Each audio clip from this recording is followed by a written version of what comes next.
অর্ধজাহানের খলিফা হযরত ওমর দিনের বেলা বিচার আচার করেন, রাতের বেলা খোঁজ খবর নেন কার কি হালাত।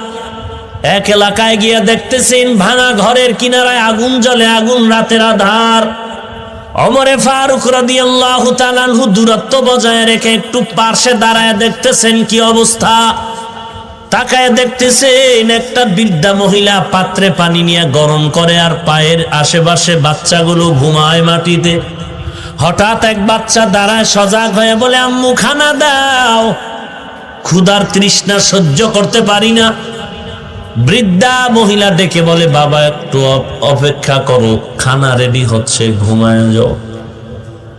ওমরে ফারুক রাতের গভীরে তাকায় তাকায় দেখেন এই হাল। ওমরে ফারুক সালাম দিলেন, কাছে আগায় গেলেন, পরিচয়টা গোপন রাখলেন আর বললেন, কে তুমি? মহিলা বলে, কে তুমি? বলে, আমি এক আগন্তুক যুবক। কেন আসছো এই গভীর রাতে? বলে, একটু উপকার করা যায় নাকি, একটু খোঁজ খবর রাখার জন্য আসলাম। বলে, তুমি কি খোঁজ খবর নিবা?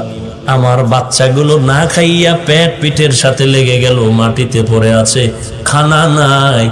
আমি পাতিলের মধ্যে পাত্রে পানি দিয়া গরম করি আর বাহানা করতেছি, বাচ্চাদের বুঝাইতেছি খানা রেডি হচ্ছে, আসলে তো খানার কোনো আয়োজন নাই। ও যুবক, তুমি আসছো, শোনো, তুমি কে বা কোথার জানি না, তবে শুনে নাও, আমাদের দেশে নাকি ওমরে ফারুক দেশ চালায়, খলিফাতুল মুসলিমিন। তোমাকে সাক্ষী রেখে বলি, হে যুবক, যদি আমি সুযোগ পাই, দুনিয়ার আদালত না হয় আল্লাহর আদালতে ওমরের বিরুদ্ধে আমি মামলা দায়ের করব। ওমরে ফারুক রাদিয়াল্লাহু তাআলা আনহু চুপচাপ দাঁড়ায় আছেন, পরিচয় দেয় না যে আমি ওমর। মহিলার কান্না শুনিয়া ওমর সহ্য করতে না পেরে রাতের আধারে চলে গেলেন বাইতুল মাল, অর্থ মন্ত্রণালয়। অর্থ মন্ত্রণালয় গিয়ে আটার বস্তা নামাইলেন। আটার একটা বস্তা নিয়ে, সাথে আছে গোলাম আসলাম। ওমরে ফারুক বলেন, এরে আসলাম, আটার বস্তাটা আমি ওমরের মাথায় তুলে দাও। আসলাম বলেন, খলিফাতুল মুসলিমিন, এটা কিভাবে সম্ভব? আপনি অর্ধজাহানের খলিফা, আমার মাথায় আটার বস্তা দেন। ওমরে ফারুক বলেন, রে আসলাম, তুমি আমাকে জবাব দাও, আমি ওমর দায়িত্ব অবহেলার কারণে কি আল্লাহর আসামির কাঠগড়ায় দাঁড়াবো তুমি চাও নাকি? বলে, না, চাই না। ওমর বলে, রে আসলাম, তাড়াতাড়ি দেরি না করে আমার দায়িত্ব পালনের সুযোগ দাও, আমি আল্লাহর কাছে আসামি হয়ে দাঁড়াতে চাই না। আটার বস্তা আমি ওমরের মাথায় তুলে দাও। রাতের আধারে হযরত ওমর অর্ধজাহানের খলিফা মাথায় আটার বস্তা নিয়া বৃদ্ধা মহিলার বাড়ি রওয়ানা। এগুলো তাকওয়া না থাকলে কোনোদিন সম্ভব হবে না। আল্লাহর ভয়, আল্লাহর ভয়, আল্লাহর ভয়। ইন্না আকরামাকুম ইনদাল্লাহি আতকাকুম। অর্ধজাহানের খলিফা ওমরের মাথায় আটার বস্তা, রাতের গভীর। ওমর আটার বস্তা নিয়ে ওই মহিলার বাড়ির দরওয়াজায় গিয়া দাঁড়ায় বলেন, আম্মা জান সালাম, একটু ঘরের ভেতর আপনি চলে যান, আমাকে কাজ করার সুযোগ দেন।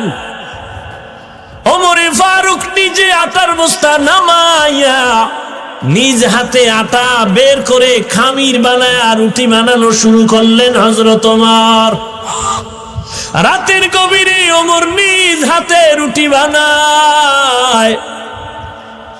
বানায় বলেন, আম্মা জান, আটা রেখে গেলাম, রুটিও রেখে গেলাম, আপনিও রুটি খান, বাচ্চাদেরও আপনি মনের মতো খানার ব্যবস্থা করে।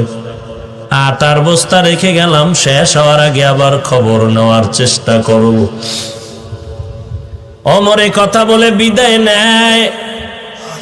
আল্লাহর বান্দি বৃদ্ধা মহিলা কয়, দাঁড়াও হে যুবক, একটু দাঁড়াও, আমি দোয়া করে দেই। আমার দেশের খেলাফতের দায়িত্বে আছে নাকি ওমরে ফারুক? ও যুবক, আজকে যদি ওমর না হইয়া তোমার মতো যুবক যদি আমার দেশে থাকতো, এই দেশটা বেহেশতের বাগান হয়ে যেত।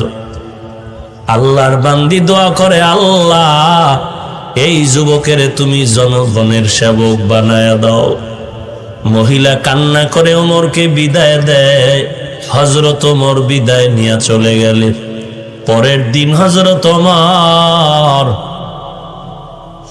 সিংহাসনে বসিয়া একজন বার্তা বাহককে গিয়া বললেন, যাও অমুক এলাকার একজন বৃদ্ধা মহিলা আছে, তাকে দরবারে নিয়ে আস। বলবা খলিফাতুল মুসলিমিনের দরবারে আপনাকে যেতে হবে। বার্তা বাহক গিয়া যখন হযরত ওমরের আদেশ নিয়ে মহিলার কাছে চলে গেলেন, ডাক দিয়া বলেন, ও আম্মা জান, খলিফাতুল মুসলিমিনের দরবারে আপনাকে যাওয়ার জন্য বলা হয়েছে। মহিলা ভয়, গতকালকের ঘটনা বুঝি ওমরের কাছে ওই যুবক ফাঁস করে দিয়েছে। মহিলা কান্না করতেছে, আজ আমার ফাঁসি ছাড়া উপায় নাই। মহিলা ফাঁসির ভয়ে কান্না করে সন্তানদের থেকে চিরবিদায়ের কান্না শুরু করলো। সন্তানগুলোকে জড়ায় কাঁদে আর কয়, আমাকে চিরবিদায় দাও, আর দেখা হবে না, আমার আজ ফাঁসি হয়ে যাবে। গতকালকে আমি ওমরের বিরুদ্ধে অনেক কথা বলেছি, সেই কথা বুঝি যুবক ওমরকে জানায় দিস। আল্লাহর বান্দি কান্না করে এক কদম দু কদম দিয়া ওমরের দরবারে রওনা হয়ে গেলে। আল্লাহর বড় কুদরত, হযরত ওমরের দরবারে গিয়া ওই মহিলা ভয়ে ভয়ে তাকায় দেখতেছে, মেইন জায়গায় সিংহাসনে বসা গত রাত্রের সেই যুবক।